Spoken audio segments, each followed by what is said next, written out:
अब हम आपको फ्लैशबैक में लेकर चलते हैं। ये बात 23 वर्ष पुरानी है, जब आज ही के दिन राजस्थान के एक छोटे से गांव जिसका नाम है पोखरण में दोपहर 3:45 पर परमाणु परीक्षण किया गया था। उस समय भारत में हुए परमाणु परीक्षण की गूंज ने पूरी दुनिया को हिला दिया था और ये दुनिया के बड़े बड़े देश हैरान हो गए थे कि भारत ने ये मुमकिन कैसे करके दिखाया।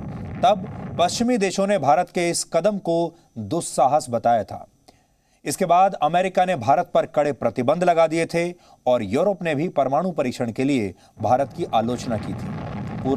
पूरी दुनिया आप समझ लीजिए हमारी दुश्मन बन गई थी, क्योंकि दुनिया को हमारी शक्ति पसंद नहीं थी।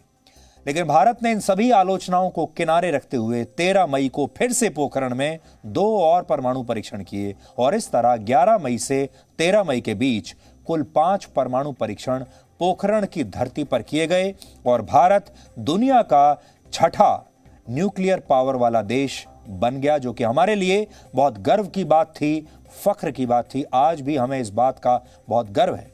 यह हमारे लिए ऐतिहासिक क्षण था और इसी के बाद तत्कालीन प्रधानमंत्री अटल बिहारी वाजपेयी ने 11 मई को यानी आज ही के दिन नेशनल टेक्नोलॉजी डे मनाने का ऐलान किया था। इसलिए आज हम इतिहास के पन्नों को पलटकर पोखरण की कहानी आपके साथ शेयर करना चाहते हैं। आप शायद अब तक भूल चुके होंगे और इस कहानी को शेयर करने के पीछे आज हमारा एक विचार और भी है। आपको जानकर हैरानी होगी कि भारत न्यूक्लियर पावर वाला देश तो 47 साल पहले ही वर्ष 1974 में बन गया था, जब प्रधानमंत्री थी इंदिरा गांधी।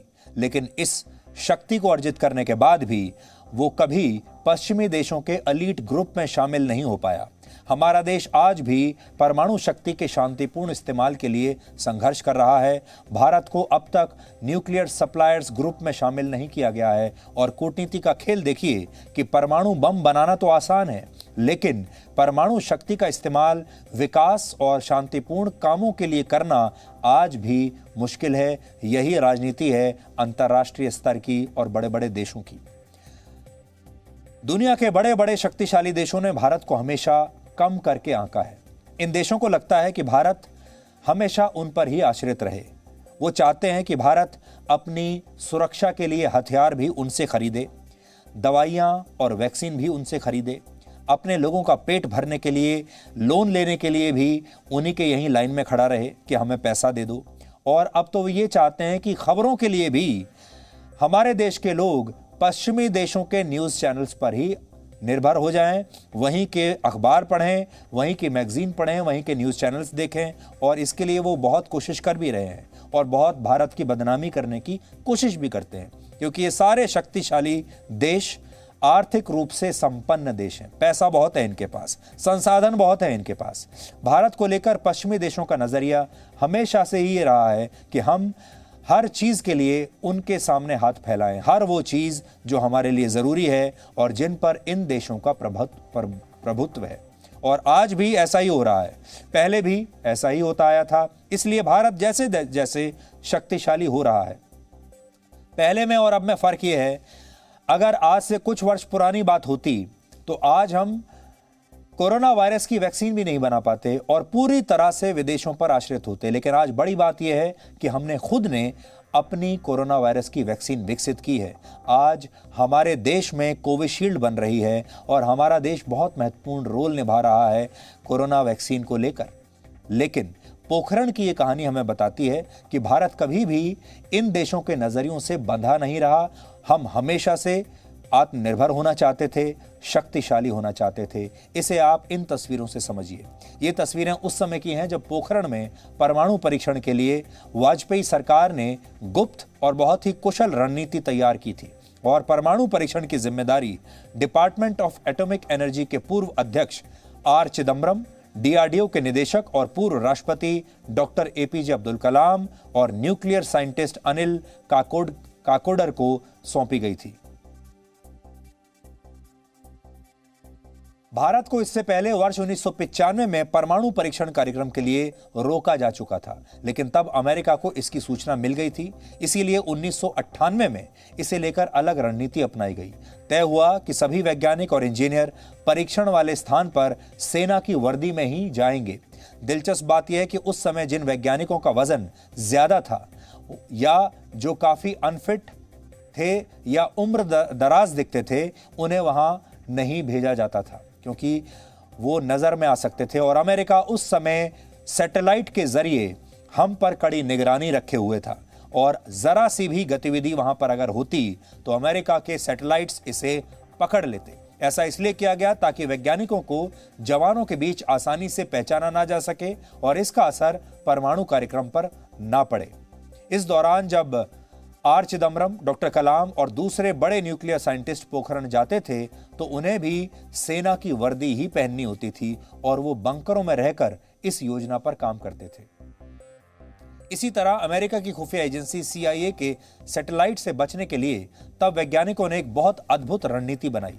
उन्हें यह जानकारी उन्होंने जुटा ली थी कि जिस समय अमेरिका का सैटेलाइट भारत पर नजर रख रहा होता है, यानी जिस समय वो ऐसी लोकेशन पर होता है, इसलिए ऐसे दिन के समय वैज्ञानिक सेना के जवानों की तरह रहते थे और रात के समय परमाणु परीक्षण में जुट जाते थे।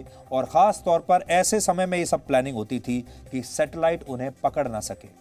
इन तमाम कोशिशों के बाद ही 11 मई और 13 मई को हमारा देश पोखरण में परमाणु परीक्षण कर पाया और अमेरिका को इसकी भनक तक नहीं पड़ी, बावजूद इसके कि उसने अपना सैटेलाइट हम पर लगातार नजर के रखने के लिए लगाया हुआ था।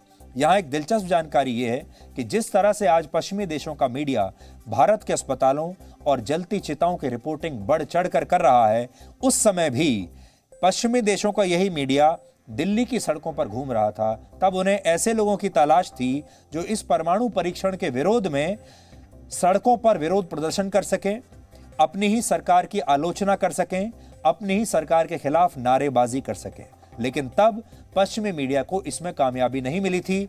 वो चाहकर भी ऐसे लोगों को ढूंढ नहीं पाए जो उस समय परमाणु परीक्षण के खिलाफ कोई विरोध प्रदर्शन कर रहे हों। कोशिश उन्होंने बहुत की थी और अगर उस समय लोग मिल जाते तो ये सारे जो पश्चिमी मीडिया के चैनल हैं और अखबार हैं वो यही कहते कि भारत के लोग भी परमाणु परीक्षण के लिए अपनी सरकार के साथ नहीं हैं। लोग सरकार के साथ थे, लेकिन दुर्भाग्यपूर्ण पहलू ये भी है कि तब इस पर राजनीति खूब हुई थी। जैसे आज राजनीति हो रही है, इस पर भी राजनीति हुई थी। और आपको बताते हैं, उस समय कांग्रेस अध्यक्ष सोनिया गांधी ने कहा था, real strength lies in restaurant not in the display of शक्ति, यानी असली शक्ति संयम में है, न कि शक्ति के प्रदर्शन में। सोनिया गांधी का यह बयान वाजपेयी सरकार पर एक सीधा हमला था, क्योंकि उस समय परमाणु परीक्षण को सरकार ने ऑपरेशन शक्ति का नाम दिया था। इसलिए सोनिया गांधी ने यह बयान शक्ति के साथ जोड़कर जारी किया था। इसके अलावा तब लेफ्ट पार्टीज यानी वामपंथी दलों ने सरकार से परमाणु कार्यक्रम को बिना देरी किए तुरंत रोकने की मांग की थी और CPI-ML के एक नेता ने तो तब इसे हिंदू बम बताया था। सोचिए, उस समय परमाणु कार्यक्रम का भी किस तरह से सांप्रदायिकीकरण कर दिया गया था, इसे सांप्रदायिक बना दिया गया था। हालांकि बौद्ध धर्म के आध्यात्मिक नेता दलाई लामा, जिन्हें दुनिया शांति का दूत मानती है, उन्होंने उस समय प्रधानमंत्री वाजपेयी को पत्र लिखकर उसका समर्थन किया था और उनका कहना था कि कुछ देश परमाणु हथियार रखें और कुछ देश ना रखें, ये सही नहीं है, ये लोकतांत्रिक नहीं है। बड़ी बात यह है कि जैसी राजनीति आज से 23 वर्ष पहले हमारे देश में होती थी, वैसी ही राजनीति आज भी हो रही है। इसमें कोई अंतर नहीं है। आज हमारे देश में कोरोना वायरस को लेकर राजनीति हो रही है, इससे पहले चीन को लेकर राजनीति हो रही थी। आज भी आप विपक्ष को इसी तरह की भूमिका में पाएंगे। लेकिन हमारा मानना है, कोई भी राजनीति देश से ऊपर नहीं होनी चाहिए।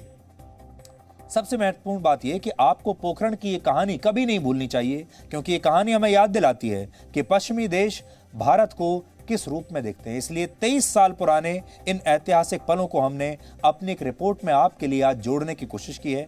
इसे आप एक फ्लैशबैक रिपोर्ट की तरह देखिए और गर्व कीजिए।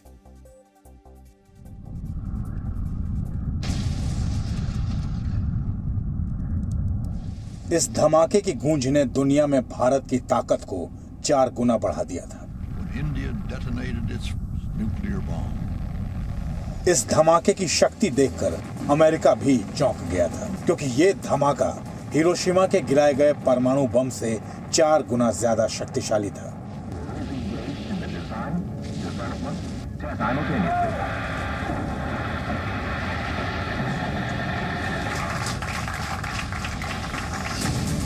आज से ठीक 23 साल पहले ऑपरेशन शक्ति से ही हिली थी दुनिया। Today, at 15:45 hours, India conducted 3 underground nuclear tests in the Pokhran range.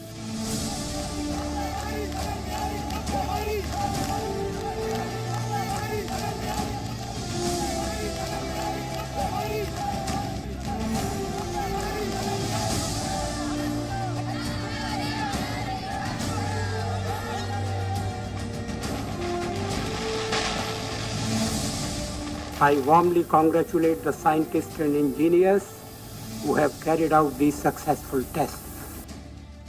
जब भारत के ऑपरेशन शक्ति से अमेरिका हो गया था परेशान, वर्ष 1998 में दुनिया भारत के खिलाफ हो गई थी। हर कोई भारत के कदम की निंदा कर रहा था, लेकिन भारत अपनी सुरक्षा से समझौता नहीं कर सकता था। वो तब भी शांतिप्रिय देश था और आज भी शांतिप्रिय देश है, लेकिन दुश्मनों से बचाव के लिए पूर्व प्रधानमंत्री अटल बिहारी वाजपेयी का परमाणु परीक्षण करने का फैसला कई मायनों में ऐतिहासिक था। 11 मई 1998 को भारत ने पोखरण में 58 किलोटन क्षमता के परमाणु बम का परीक्षण करके सभी को चौंका दिया। ये परमाणु बम अमेरिका की तरफ से दूसरे विश्व युद्ध के दौरान जापान के हिरोशिमा में गिराए गए परमाणु बम लिटिल बॉय से 4 गुना अधिक शक्तिशाली था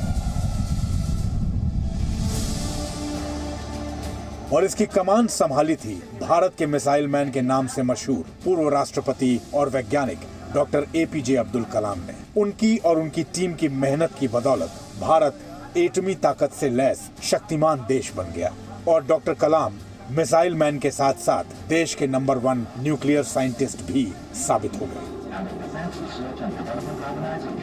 In Indian history, at no time have you seen, I will ask all of you, 2,500 years, any time in Indian history have we invaded any country, but reverse has come. Reverse is, so many countries have invaded us the last 2,500 years.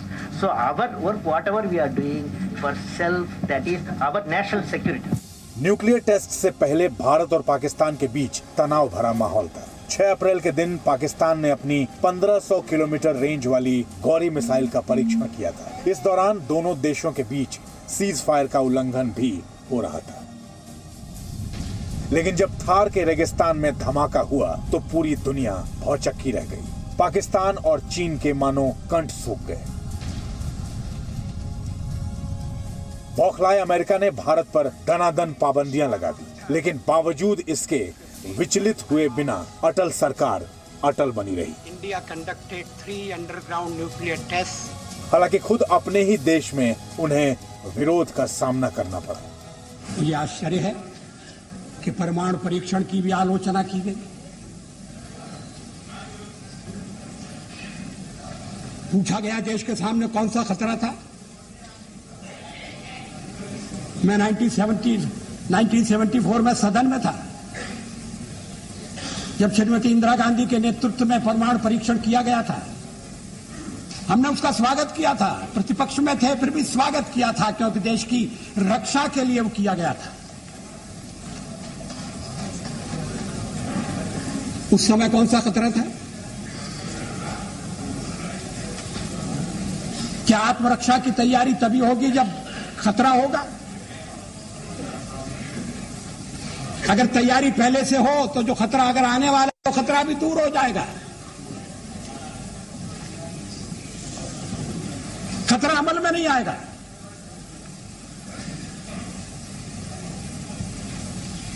और इसीलिए हमने परमाणु परीक्षण करने का फैसला किया। हमारे कार्यक्रम का अंग है, उसमें लिखा हुआ है। कोई छुपी हुई बात नहीं थी, कोई रहस्य नहीं था। क्या रक्षा के मामले में हमें आत्मनिर्भर नहीं होना चाहिए? केवल एक पड़ोसी नहीं, हमारे अनेक पड़ोसी हैं। इस समय यूरोप में क्या हो रहा है वो एक चेतावनी है।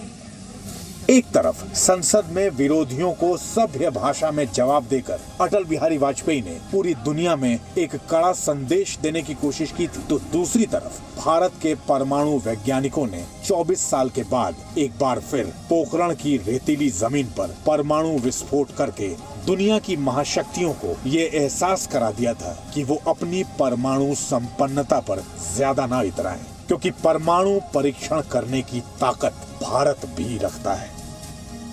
कृष्ण मोहन मिश्रा, जी मीडिया।